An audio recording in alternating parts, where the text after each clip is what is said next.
이 새벽에 우리에게 주시는 하나님의 말씀은 구약성경 출애굽기 23장 14절에서 33절까지의 말씀입니다. 제가 가지고 있는 성경책으로 구약성경 117쪽에 있습니다. 하나님의 말씀을 받들어 읽겠습니다. 너는 매년 3번 내게 절기를 지킬지니라. 너는 무교병의 절기를 지키라. 내가 내게 명령한 대로 아비벌의 정한 때에 이레 동안 무교병을 먹을지니 이는 그 달에 내가 애굽에서 나왔음이라. 빈손으로 내 앞에 나오지 말지니라. 맥주절을 지키라. 이는 내가 수고하여 밭에 뿌린 것에 첫 열매를 거둠이니라. 수장절을 지키라. 이는 내가 수고하여 이룬 것을 연말에 밭에서부터 거두어 저장함이니라. 내 모든 남자는 매년 3번씩 주 여호와께 보일지니라. 너는 내 제물의 피를 유교번과 함께 드리지 말며 내 절기 제물의 기름을 아침까지 남겨두지 말지니라. 내 토지에서 처음 거둔 열매에 가장 좋은 것을 가져다가 너의 하나님 여호와의 전에 드릴지니라. 너는 염소 새끼를 그 어미의 젖으로 삼지 말지니라. 내가 사자를 내 앞서 보내어 길에서 너를 보호하여 너를 내가 예비한 곳에 이르게 하리니 너희는 삼가 그의 목소리를 청종하고 그를 노엽게 하지 말라. 그가 너희의 허물을 용서하지 아니할 것은 내 이름이 그에게 있음이니라. 내가 그의 목소리를 잘 청종하고 내 모든 말대로 행하면 내가 내 원수에게 원수가 되고 내 대적에게 대적이 될지라. 내 사자가 내 앞서 가서 너를 아모리 사람과 헷 사람과 브리스 사람과 가나안 사람과 히윗 사람과 여부스 사람에게로 인도하고 나는 그들을 끊으리니 너는 그들의 신을 경배하지 말며 섬기지 말며 그들의 행위를 본받지 말고 그것들을 다 깨뜨리며 그들의 주상을 부수고 내 하나님 여호와를 섬기라. 그리하면 여호와가 너희의 양식에 물에 복을 내리고 너희 중에서 병을 제하리니 내 나라에 낙태하는 자가 없고 임신하지 못하는 자가 없을 것이라. 내가 너의 날수를 채우리라. 내가 내 위엄을 내 앞서 보내어 내가 이를 곳의 모든 백성을 물리치고 내 모든 원수들이 내게 등을 돌려 도망하게 할 것이며 내가 왕벌을 내 앞에 보내리니 그 벌이 히위 족속과 가나안 족속과 헷 족속을 내 앞에서 쫓아내리라. 그러나 그 땅이 황폐하게 되므로 들 짐승이 번성하여 너희를 해할까 하여 1년 안에는 그들을 내 앞에서 쫓아내지 아니하고 내가 번성하여 그 땅을 기업으로 얻을 때까지 내가 그들을 내 앞에서 조금씩 쫓아내리라. 내가 내 경계를 홍해에서부터 블레셋 바다까지 광야에서부터 강까지 정하고 그 땅의 주민을 내 손에 넘기리니 내가 그들을 내 앞에서 쫓아낼지라. 너는 그들과 그들의 신들과 언약하지 말라. 그들이 내 땅에 머무르지 못할 것은 그들이 너를 내게 범죄하게 할까 두려움이라. 내가 그 신들을 섬기면 그것이 너의 볼무가 되리라. 아멘. 이 시간 순종하는 자의 은혜라는 제목으로 말씀을 나누도록 하겠습니다. 오늘 본문은 언약서의 마지막 부분으로 14절부터 19절까지는 3가지 절개에 관한 법을 기록하고 20절부터 33절까지는 약속의 땅에서의 명령과 약속을 기록하고 있습니다. 먼저 하나님은 매년 3번의 절기를 지키라고 하십니다. 첫 번째 절기는 무교병의 절기인 무교절입니다. 15절에 너는 무교병의 절기를 지키라. 내가 내게 명령한 대로 아비월의 정한 때에 이레 동안 무교병을 먹을지니 이는 그 달에 내가 애굽에서 나왔음이라. 빈손으로 내 앞에 나오지 말지니라. 아비벌은 유대의 종교력으로 1월을 뜻합니다. 이스라엘 백성이 애굽에서 종살이하고 있을 때 하나님은 모세를 부르셔서 애굽왕 바로 앞에서 10가지 재앙을 선포하게 하시므로 모든 재앙이 내릴 때 특히 마지막 재앙으로 인하여 애굽의 모든 백성과 가축의 장자가 죽을 때 이스라엘 백성들은 집 문 앞에 양의 피를 바름으로 인해 죽음의 천사가 넘어감으로 모두 살아나게 됩니다. 이 날을 기념하여 6월절이라고 하는데 6월절 다음 날부터는 일주일간 누룩을 제거한 무교병을 먹음으로 인해 무교절을 지키라고 말씀하시는 것입니다. 누룩을 제거하며 일주일간 무교병을 먹으라는 이유에 대해서 보통은 두 가지로 설명하는데요. 첫째는 누룩은 죄와 부패 가운데서 살아간 옛 생활을 상징하기에 제약된 생활을 했던 옛 생활을 벗어버리고 주 안에서 새로운 삶을 살라는 상징적인 의미가 있습니다. 두 번째로는 누룩을 넣지 않은 곡물 가루만을 구워서 가지고 갔다라는 것은 출애굽을 준비할 시간적 여유가 없이 갑자기 애굽 땅을 떠났다는 것으로 출애굽을 기억하는 효과가 있기에 무교병을 먹음으로 무교절을 기념하라는 것입니다. 무교절을 지킬 때 하나님은 빈손으로 나오지 말라고 하십니다. 이때는 태양력으로 4월 정도인데 농사의 첫 수확물인 보리를 추수하는 절기이기에 하나님이 먹을 것을 주시는 것을 인정하며 드리라는 것입니다. 두 번째로 지켜야 하는 절기는 맥추절입니다. 16절 3반절에 맥추절을 지키라. 이는 내가 수고하여 밭에 뿌린 것에 첫 열매를 거둠이니라 라고 되어 있습니다. 맥추절은 성경에서 7.7절, 오순절, 초실절이라고 불리는데요. 무교절에 이어 7주 후에 오는 절기로 첫 열매 수확을 기념하여 여호와 하나님께 가장 좋은 것을 드리는 절기입니다.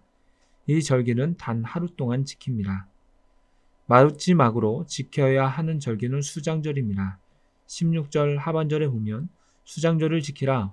이는 내가 수고하여 이룬 것을 연말에 밭에서부터 거두어 저장함이니라 라고 되어 있습니다.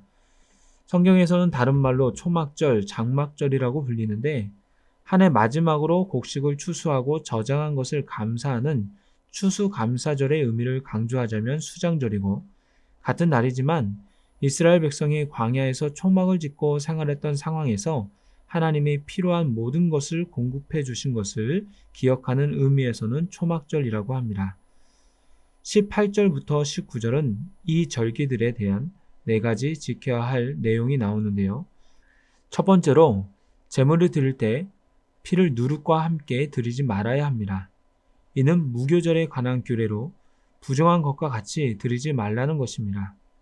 두 번째로 제물의 기름을 아침까지 남겨두지 말아야 합니다. 만약 남을 것 같으면 밝기 전에 먹고 그 나머지는 불에 태워야 했습니다. 세 번째로 토지에서 처음 거둔 열매의 가장 좋은 것을 하나님의 전에 드려야 합니다. 이는 하나님께서 모든 것을 주셨다는 것을 인정하는 것을 뜻합니다. 네 번째로는 염소 새끼를 그 어미의 젖으로 삼지 말라고 합니다. 이는 기본적으로 생명을 존중해야 한다는 정신을 바탕으로 한 규례입니다. 하나님은 이러한 명령을 지키면서 모든 남자는 1년에 3번, 무교절, 맥추절, 수장절만큼은 주 여호와께 보이라고 말씀하십니다. 이것은 어찌 보면 쉬울 수도 있지만 어려울 수 있는 명령입니다. 지금처럼 자동차가 없던 시절에 대부분의 사람들은 걸어서 다니던 시절에 나중에 정한 장소인 예루살렘을 가고자 했을 때 북쪽에서 오는 사람들은 오는데 3일, 다시 가는데 3일, 절기를 지키는데 일주일을 사용하면 적어도 보름은 거주지를 떠나야 했습니다. 보름 동안은 개인적인 일들을 멈춰야 한다는 것입니다. 이렇게 3번이나 지켜야 했습니다. 하지만 절기를 지키는 이유가 있습니다. 그 이유는 기억하기 위함입니다. 그 은혜를 기억하면서 과거에 주셨던 하나님의 은혜에 감사하는 것이며 두 번째 이유는 현재뿐 아니라 장래에도 동일한 은혜를 주실 것을 기대하며 감사하는 것입니다. 한마디로 제물을 드리며 기도할 때 과거에도 우리 민족에게 은혜를 베풀어 주신 하나님, 오늘날에도 우리에게 풍성한 은혜를 내려주셔서 추수하게 해주시니 감사합니다. 항상 하나님을 경외하오니 영원까지 우리에게 큰 은혜를 내려 주옵소서라고 기도하면서 과거와 현재, 미래에 대한 감사의 기도를 드리는 것입니다. 20절부터는 약속의 땅인 가나안 땅에 들어갔을 때 준수해야 할 규정에 대해서 말하고 있습니다. 그 요점은 하나님의 말씀을 온전히 순종하라는 것입니다. 20절에 보면 내가 사자를 내 앞서 보내어 라고 되어 있는데 여기에서 사자는 하나님의 말씀을 전달하는 역할이기 때문에 모세나 여호수아와 같은 사람을 의미할 수도 있고요. 천사와 같은 존재일 수도 있습니다. 어떠한 존재이든 하나님의 말씀을 전하는 그 사자의 말을 잘 청종하라는 것입니다. 만약에 청종하면 어떠한 은혜가 있습니까? 25절, 26절에 보면 내 하나님 여호와를 섬기라. 그리하면 여호와가 너희의 양식과 물의 복을 내리고 너희 중에서 병을 제하리니 내 나라에 낙태하는 자가 없고 임신하지 못하는 자가 없을 것이라. 내가 너의 날수를 채우리라. 양식과 물을 주심으로 풍족하게 생활할 수 있도록 하시며 아픔 없이 건강하게 해주시고 낙태하는 자나 임신하는 못하는 자 없이 자녀의 축복을 주신다는 것입니다. 또한 평안하게 살다가 주님 나라에 가게 해 주신다고 말씀합니다. 그러면서도 가나안 땅에 도착할 때에 하나님께서 1년 안에는 가나안 족속을 한꺼번에 내쫓지 않게 하실 거라고 하시는데 그 이유가 있습니다.